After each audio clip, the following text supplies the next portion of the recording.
Hey guys, I just woke up, but I just wanted to talk about Jake Paul. He did not do anything wrong. He has a super good YouTube channel, and also he gained 6 million subscribers in 6 months. Like, whoever could do that? No one, I bet.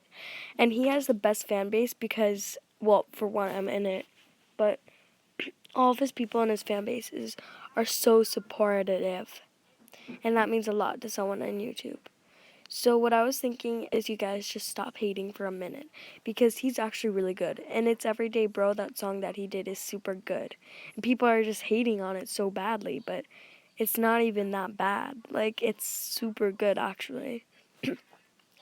And then the logang, I just want to reach out to you and say that I am in the logang, but I'm more of a Jake Pauler because they're just more lit. So